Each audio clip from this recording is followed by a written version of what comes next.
if I'm an agent and a model comes to me and I give them all the information, what I'm allowing them is that the next agent that will approach them or the next manager will approach them, if they are misguiding them, they can defend themselves.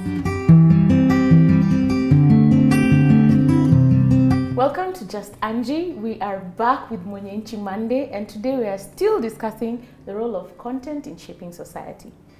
So Nina, Miss Nina Bola, she's into cinematography, filming, and she also advocates for the rights of models, and she has an agency that runs that side. And then we have Miss Sabina Mwashegwa. She's into communications, very big about sustainable communication. And today we are still discussing the role of content in shaping society. Now, I'm an actor, an actress. I'm coming to your agency. I'm looking for someone who can best represent me. You are very passionate about equal treatment and rights for these people. How do you feel like the disruption has affected the relationship between a casting agency and the client and the talent? Thank you for the question, but one of the things that I want to also address here is the digital era has affected anybody. True. So having that, it's also part of the media segment that we have. We are the first people who actually got affected, because of course you have to find innovative ways to communicate, innovative ways to impact your audience. Now, when you come to the aspect of models and talent, I started the agency a couple of years ago, I would say 7 years ago. And one of the things that after doing my research and understanding the industry, I understood there was a big gap. Now, the gap is what? Is lack of knowledge, lack of content to give to actors like you to understand what are their rights, what knowledge do they need even in terms of how they approach the agent, in terms of how they approach clients.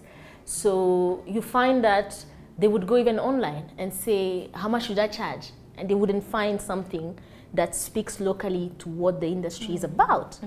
Now, in a situation like that, you're either left to check what foreigners do because they have the information out there, and it gives you sort of something to work with, and then find out what's happening locally and get a grounding that works for you. Now, the knowledge has been kept for a very long time because of the agenda of the client, because of the agenda of the suppliers who service the client.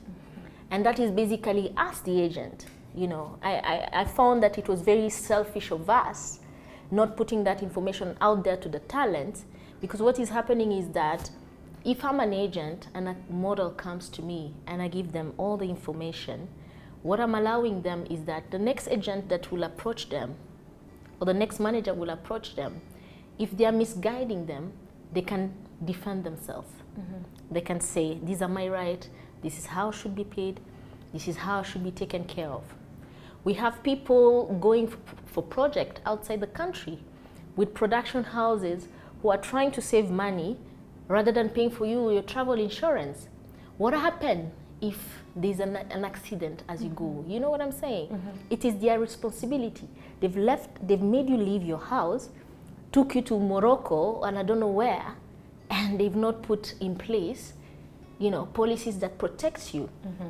And at the end of the day, this content is something that not only will benefit them from the kind of money they're going to make to provide that service, but at the same time, even there's a benefit from the main client, who, as we talked even earlier with our other panelists, a client has a target to meet. That's true. They need more smokers, or they need, you know, they need this number of sales. So there's an agenda. By you going to Morocco, you're just one part of that big picture, of that big agenda. So if you're not being taken care of, and at the end, everybody else on the chain is benefiting from that, then how is it working for you? Because yes, you'll get a fee, but at the end of the day, there are risks that you will have.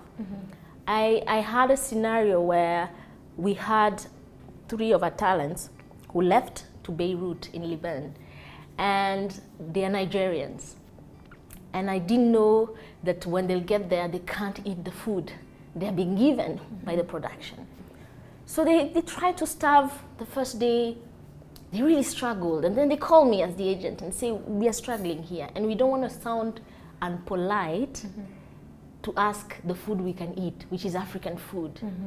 But then at the end of the day, how are they going to perform if they don't have their welfare taken care of in a situation like that? So there's so many dynamics we need to look here. And I think there's a big gap in terms of knowledge. We need to have more even content like this that just educate the talent on what their rights are, what is required of them as professional, because it's a professional setup. Yeah, just like any other. Like interesting perspective. Sabina, sustainable communication. Now we have a data reporter.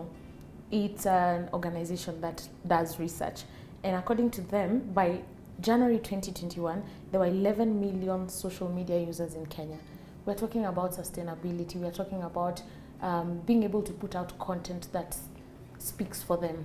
Now, in your expertise, how do you feel like it's one of the issues you can handle? Because I know you're very good at making people look good, as a communications person. So the question is, again? How? How do you feel when like you're linking it with sustainability? Yes, sustainable communication. So that we have social media users who are up to 11 million, right? And all these people have gadgets in their hands and they can use to disseminate information in any way.